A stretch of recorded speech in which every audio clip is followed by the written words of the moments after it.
नमस्कार दोस्तों, आज की इस वीडियो में हम डिस्कस करेंगे independence of judiciary.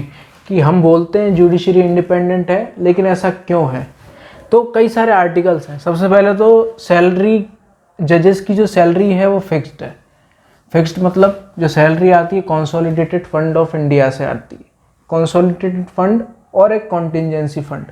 Contingency fund मतलब कि मान के चलो कुछ आर्थिक संकट या जो भी कुछ आता है, ठीक है, तो जो भी एक्सपेंसेस होते हैं वो कहाँ से आते हैं, कंटिजेंसी फंड से आते हैं।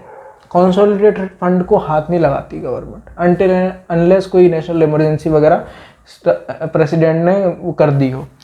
तो अनफोर्सिएबल एक्सपेंसेस कंटिजेंसी फंड से जाएंगे, कंसोलिडेटेड फंड को हाथ नहीं लगाएंगे। इसीलिए सैलरी फिक्स है।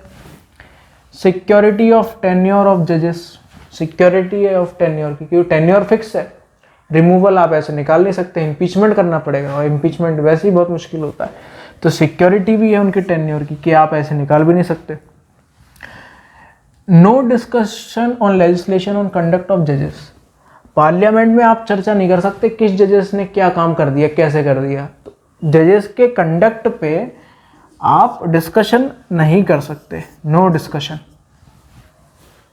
इंपॉर्टेंट चीज है, आप बात ही नहीं करोगे तो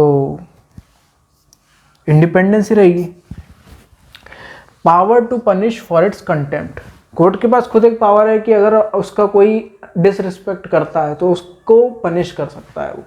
power to punish for its contempt, इसका तो आर्टिकल 121 है। 121 में दिया हुआ है कि लेजिस्लेशन जो है वो डिस्कशन नहीं करेगा।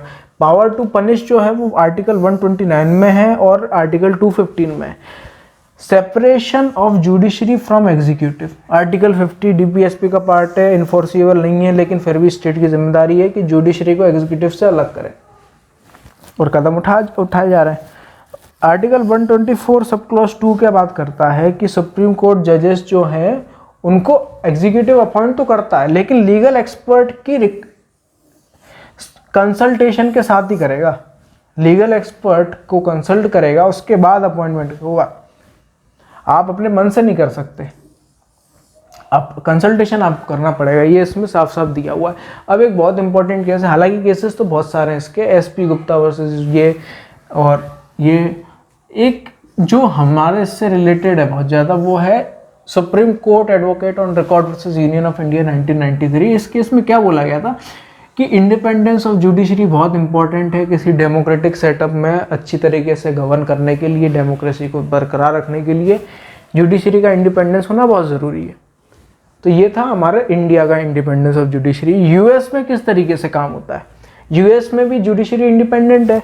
कैसे है जुडिशरी इंडिपेंडेंट, तो उसके लिए जुडिशरी इंडिपेंडेंट इसलिए क्योंकि टेन्योर फिक्स्ड है वहाँ पर भी।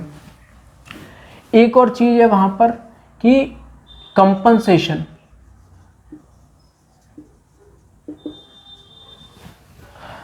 वहां पर फिक्स्ड एंड एडिक्वेट कंपनसेशन मिलता है, तो उनको तसल्ली हो जाती है। वहां पर क्वालिफिकेशन बहुत मिनिमम है, मिनिमम क्वालिफिकेशन,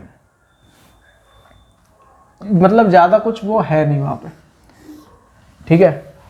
और चौथी चीज है कि लिमिटेड सिविल लाइबिलिटी रहती है उनके ऊपर। सिविल लाइबिलिटी रहती है लेकिन लिमिटेड रहती है, बहुत ज़्यादा उनके पास सिविल लाइबिलिटी उनके ऊपर रहती नहीं है, तो लिमिटेड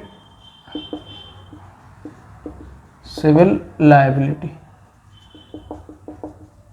इस वजह से ये चार जो मेन कारण हैं उनके इंडिपेंडेंस के लिए, ये चार मेन रीजंस हैं। इस वजह से वहाँ की वो है इंडिपेंडेंट, हमारे ये सारे कारण है इसलिए हमारी इंडिपेंडेंट है। तो ये था इंडिपेंडेंस ऑफ जुडिशरी। उम्मीद करता हूँ आपको समझ में आएगा। हम फिर मिलेंगे किसी नई वीडियो के साथ, तब तक थैंक यू वेरी मच।